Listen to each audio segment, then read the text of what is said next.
G'day everyone, this is Jill, also known as GeniAus, from Australia, here in Salt Lake City at Rootstech once more.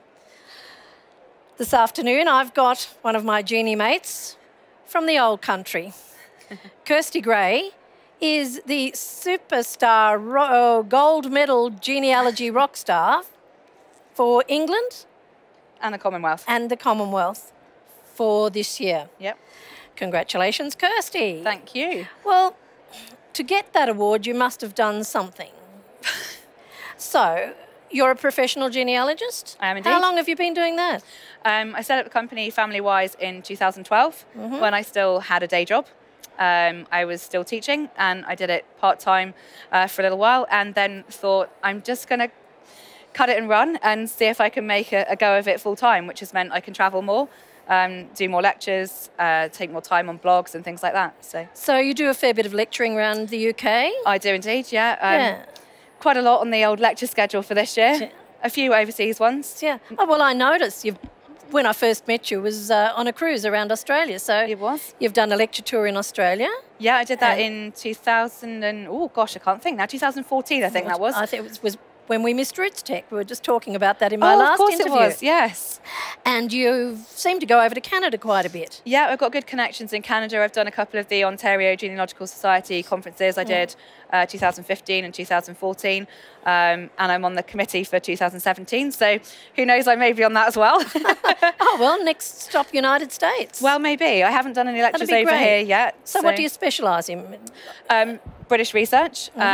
We do quite a lot of finding people, adoption, tracing people, generally in the UK, sort of in terms of people who come to us in the first place, but we do things with people all over the place. We do air hunting as well, so tracing people that, well, not tracing the people that don't leave the wills, but tracing people who benefit from those situations. So you're finding the beneficiaries. That's it, yeah. So do people get a surprise when you ring them up? They certainly do. Yeah, it's really interesting because some people think it's a scam to start off with, so you do have to kind of get over those barriers first of all.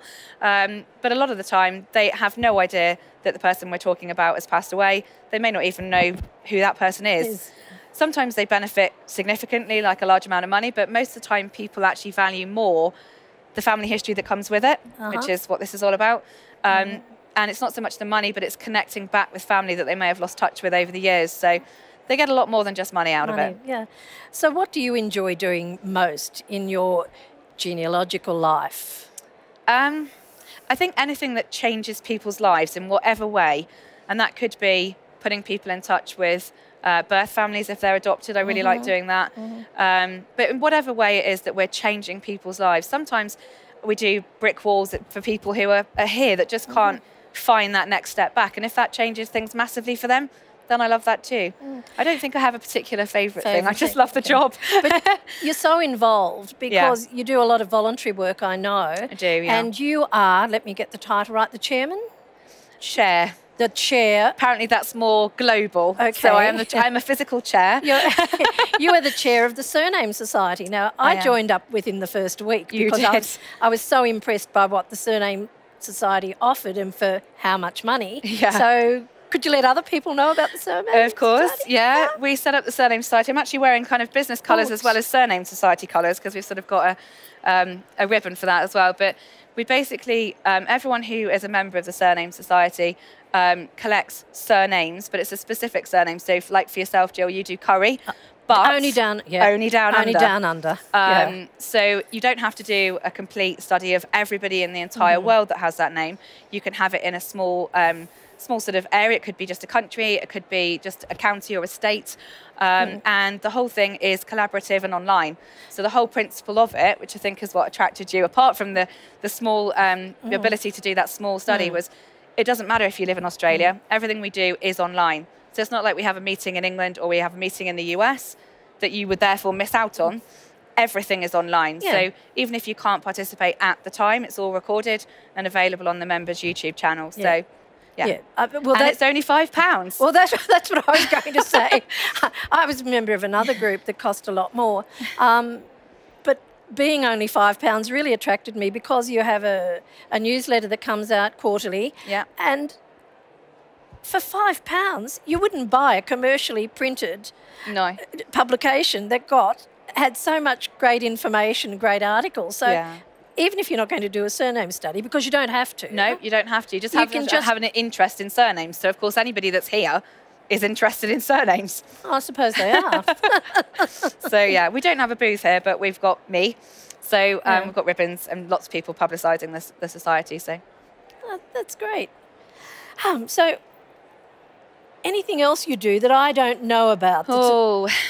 Nothing I'm prepared to publicise. No. Well, what about the one-place studies? What's your role there? Well, I was originally chair for the Society for One-Place Studies, so that's kind of a little bit different, but the whole concept for One Place is to bring family and local history together. So a lot of what we talk about is families, and that's a big part of what Rootstech's about, creating things that we can preserve for families. But we're all about doing local and family history, combining the two together. So it's more about communities than about families specifically. So we set up in, I think it was 2013. It seems like forever ago. It was just before that cruise in 2014. It must be September 2013. It seems amazing. We've been going for 2.5 years now. So we set that up in 2013. Again, much of it is online. Similar model. Nothing's mailed out, so we don't have those kind of costs. We have a website, so if anyone's interested in a particular community, lots of people have their own sites, but we also have like pins in the map on the society page as well. So, and you don't have to do a place that is near you. Our treasurer is actually based in New Zealand, and she studies a place in Buckinghamshire, which is in England. Called Wing. Yes, called Wing. So, and I know there's somebody else that you're friends with, Pauline, who was here last year, and she does a place in Ireland. So it doesn't have to be somewhere you're necessarily local to, but it's somewhere that you have an interest in. Now, you're a businesswoman, and I've read that I don't know what it is, but you're in some local networking business group. Yeah. Why did you do that, and has it benefited you? Yeah, I'm actually in two. One's an international one that was actually started here in the States called BNI, and I joined that basically to get out in the local community, because a lot of people need the services that we offer, but people didn't know we were there locally. I was doing a lot sort of nationally with the voluntary things and all the kind of big conferences I do, but people locally didn't have a clue we were around. So I joined BNI first of all, and then we also have one that's in the UK, which is called For Networking, and they've been hugely beneficial because people just know that you are about. And also, you can connect with other people and go, oh yeah, I need someone to do X, Y, or Z, as you say in America, as Z as I say, but yeah. You can connect with all sorts of people that are so helpful to your business. You know, I have a coach that I work with.